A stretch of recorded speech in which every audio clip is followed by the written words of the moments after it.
Trademarks are like other forms of IP rights. It's a national right protected under national laws.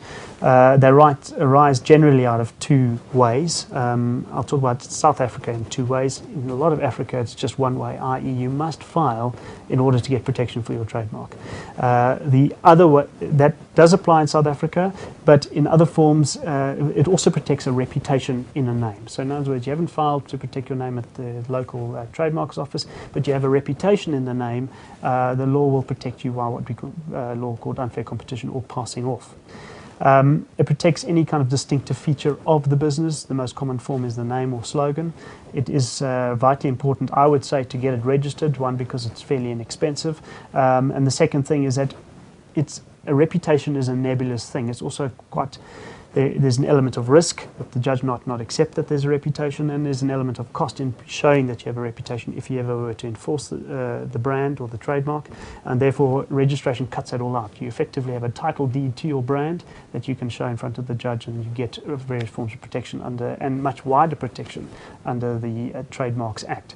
And again, into Africa it becomes even more important because certain countries, they don't protect the reputation element of it, and you have to file for your trademark in order to get protection for it.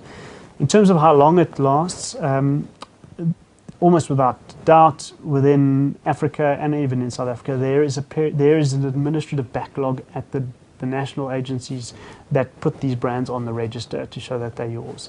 Again, almost without exception, your rights will run from the date of filing the trademark. They may only be enforceable once it's actually registered and it goes through a process. It has to lie open for inspection by third parties to object to it. It gets examined to see if it is a term within which one would give an exclusive right, but it's important to know the date of filing, that's the key date. And even if it's pending, one can assert rights in it on the basis that once it becomes registered, we'll be able to backdate our claim for infringement. So again, my message there is fairly clear: go to the register, get registered protection for your trademarks.